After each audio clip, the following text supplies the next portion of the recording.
नमस्कार। आज बात करेंगे उस कहानी की। एक ऐसी कहानी जब दुनिया के सबसे अमीर सूबों में से एक, बंगाल, जिसे कभी सोने की चिड़िया कहते थे, वो कैसे एक मामूली सी ट्रेडिंग कंपनी के हाथों में चला गया। ये सिर्फ आप जानते हैं इतिहास का कोई चैप्टर नहीं है। ये तो एक पूरी केस स्टडी है कि कैसे सिर्फ मुनाफे की भूख और थोड़ी सी राजनीतिक महत्वाकांक्षा, ये दोनों मिलकर एक पूरे साम्राज्य की नींव तक हिला सकती हैं। तो चलिए इस दिलचस्प कहानी में गहराई से उतरते हैं। तो सबसे पहला सवाल तो यही उठता है कि आखिर बंगाल में ऐसा क्या था? क्यों ये इतना खास था?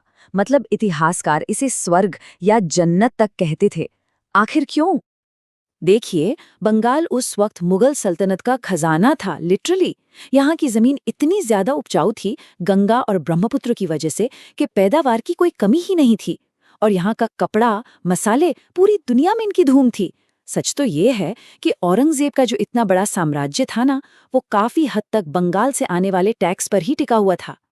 अब हुआ ये कि 18वीं सदी की शुरुआत हुई और दिल्ली में मुगल सल्तनत की पकड़ कमजोर पड़ने लगी।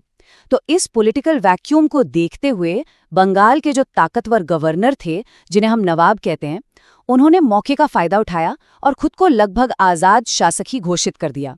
अब बंगाल उनकी अपनी रियासत थी, उनका अपना गढ़। और बस यहीं पर कहानी में एंट्री होती है एक नए प्लेयर की, जिसने आकर सारा खेल ही पलट दिया, और वो थी ब्रिटिश ईस्ट इंडिया कंपनी।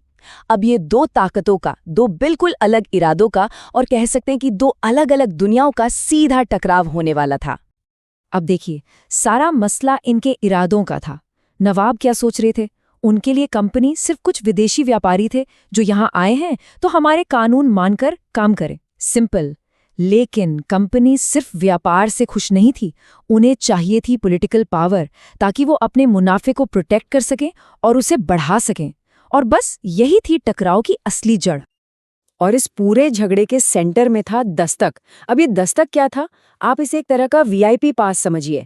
इस पास की वजह से कंपनी को बंगाल में ट्रेड करने पर कोई टैक्स नहीं देना पड़ता था। लेकिन गड़बड़ तब शुरू हुई जब कंपनी के कर्मचारी अपने पर्सनल बिजनेस के लिए भी इस पास का गलत इस्तेमाल करने लगे। अब इससे नवाब का खजाना तो खाली हो रहा था और गुस्सा वो बढ़ता ही जा रहा था। उस दौर के एक बहुत ही काबिल और दूर की सोचने वाले शासक थे नवाब अली वर्दी खान। वो इन यूरोपियों की नीयत को खूब पहचानते थे। उनकी ये बात देखिए, ये साफ दिखाती है कि वो इन विदेशी ताकतों को कितना खतरनाक समझते थे। उन्हें पता था कि इनसे निपटना है तो बहुत बहुत होशियारी से काम लेना होगा। तो अली वर्दी खान के बाद गद्दी पर बैठे उनके पोते सिराजुद्दौला। अब सिराज एक नौजवान और जोशीले शासक थे। उन्हें कंपनी की ये बढ़ती हुई दखलंदाजी बिल्कुल बर्दाश्त नहीं थी और वो इसे किसी भी कीमत पर रोकना चाहते थे। और बस इसी वजह से ये टकराव एक ऐसे मोड़ पर आ गया जिसे आज हम सब प्लासी के नाम से जानते हैं। इसके बाद तो जैसी चीजें बहुत तेजी से आगे बढ़ीं। सिराज ने कंपनी को सबक सिखाने के लिए कलकत्ता पर ही कब्जा कर लिया। अब इसके जवाब में मद्रास से रॉबर्ट क्लाइव एक बड़ी फौज लेकर बंगाल पहुंच गया। लेकिन देखिए, क्लाइव एक चतुर आदमी था। वो जानता था कि आमने सामने की लड़ाई में सिराज को हराना आसान नहीं है, इसलिए उसने लड़ाई की जगह साजिश का रास्ता चुना। क्लाइव ने क्या किया? उसने नवाब के ही दरबार में बैठे गद्दारों को ढूंढ निकाला और उनसे हाथ मिला लिया। इनमें सबसे बड़ा नाम था मीर जाफर का, जो नवाब का कमांडर इन चीफ था। उसे लालच दिया गया कि तुम्हें बंगाल का अगला नवाब बना देंगे। उसका साथ दिया बंगाल के सबसे अमीर बैंकरों, जगत सेठों ने, जिनकी दौलत ने इस पूरी साजिश को फाइनेंस किया। और अब जरा इस नंबर को देखिए, 23, सिर्फ 23। प्लासी के मैदान में नवाब के पास करीब 50,000 की फौज थी और क्लाइव के पास मुश्किल से 3,000 सैनिक। इसके बावजूद अंग्रेजों के सिर्फ 23 सैनिक मारे गए। जरा सोचिए, ये कैसे हो सकता है? ये मुमकिन इसलिए हुआ क्योंकि ये कोई लड़ाई थी ही नहीं, ये एक सौदा था, एक ट्रांजैक्शन। मीर जाफर और राय दुर्लभ के इशारे पर नवाब की सेना का एक बहुत बड़ा हिस्सा, वो तो लड़ाई के मैदान में बस खड़ा तमाशा देखता रहा। सिराजुद्दौला के साथ धोखा हुआ और एक झटके में बंगाल की किस्मत बेच दी गई। तो प्लासी के बाद ईस्ट इंडिया कंपनी बंगाल की असली बॉस बन गई। हाँ, वादे के मुताबिक मीर जाफर को नवाब की गद्दी पर तो बिठा दिया, लेकिन वो सिर्फ एक कठपुतली था, नाम का नवाब। असली पावर, असली कंट्रोल वो तो रॉबर्ट क्लाइव के हाथ में था। मीर जाफर को जल्द ही लोग क्लाइव का गीदड़ कहने लगे थे। क्यों? क्योंकि उसने कंपनी और उसके अफसरों को तोहफों और रिश्वत में इतना पैसा लुटाया, इतना पैसा दिया कि बंगाल का जो शाही खजाना था वो लगभग खाली ही हो गया। तो जब मीर जाफर कंपनी के पैसे की डिमांड पूरी नहीं कर पाया तो कंपनी ने उसे हटा दिया और उसकी जगह उसके दामाद मीर कासिम को नवाब बना दिया। लेकिन यहाँ एक ट्विस्ट था। मीर कासिम मीर जाफर जैसा नहीं था। वो एक काबिल शासक निकला।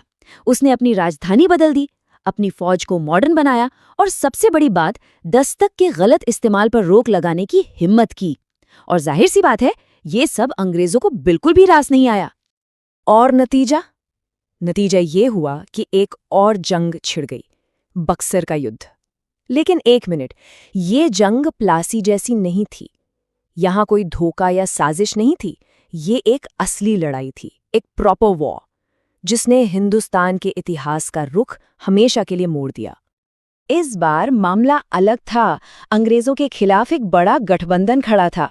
इसमें कौन कौन थे? बंगाल के नवाब मीर कासिम, अवध के नवाब शुजाउद्दौला और तो और खुद मुगल बादशाह शाह आलम द्वितीय। मतलब 3 बड़ी ताकतें एक साथ। लेकिन बक्सर के मैदान में कंपनी की छोटी मगर बेहतर ट्रेंड और डिसिप्लिन सेना ने इस बड़ी भारतीय फौज को बुरी तरह से हरा दिया। बक्सर की इस जीत ने, आप कह सकते हैं, प्लासी के धोखे पर भी एक तरह से पक्की मोहर लगा दी। अब ये एकदम साफ हो गया था कि कंपनी सिर्फ साजिश में ही माहिर नहीं है, बल्कि वो जंग के मैदान में भी सबसे ताकतवर है। और अब बंगाल पर कंपनी के पूरे कंट्रोल को कोई नहीं रोक सकता था। तो बक्सर की लड़ाई के बाद साल 1765 में हुई इलाहाबाद की संधि। इस संधि के जरिए मुगल बादशाह ने कंपनी को दीवानी का अधिकार सौंप दिया। अब ये दीवानी क्या है? इसका मतलब था कि अब से बंगाल, बिहार और उड़ीसा का सारा टैक्स वसूलने का कानूनी हक कंपनी का होगा। सोचिए, एक ट्रेडिंग कंपनी अब सिर्फ व्यापारी नहीं रही, वो इस पूरे इलाके की फाइनेंशियल मास्टर बन गई थी। ये सौदा कितना एक तरफा था, इसका अंदाजा आप इसी से लगा सकते हैं। कंपनी को क्या मिला? पूरे प्रांत का बेहिसाब रेवेन्यू। और बदले में बादशाह और नवाब को क्या मिला? बस एक सालाना पेंशन। मतलब बहुत ही कम कीमत पर कंपनी के हाथ एक पूरा का पूरा राज्य लग गया था। और यहीं से बंगाल में उस कुख्यात डुअल सिस्टम या दोहरी व्यवस्था की शुरुआत हुई। एक ऐसी व्यवस्था जिसमें ताकत और पैसा तो कंपनी के पास था, लेकिन लोगों की भलाई की कोई जिम्मेदारी नहीं थी। और इसका नतीजा क्या हुआ?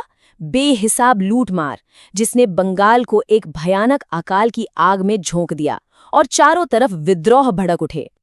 और फिर सिर्फ एक दशक के अंदर अंदर नवाब का पद ही खत्म कर दिया गया। सोचिए, जो सूबा कभी दुनिया के सबसे अमीर प्रांतों में गिना जाता था, वो अब एक विदेशी ट्रेडिंग कंपनी की पर्सनल जागीर बन चुका था। एक कंपनी जो 2 करोड़ से ज्यादा लोगों पर राज कर रही थी। तो प्लासी और बक्सर ने मिलकर भारत में ब्रिटिश साम्राज्य की नींव डाल दी। एक जन्नत जैसा सूबा हमेशा के लिए खो गया। लेकिन एक सवाल आज भी हवा में तैरता है कि इस बदलाव की असली कीमत आखिर किसने और कैसे चुकाई?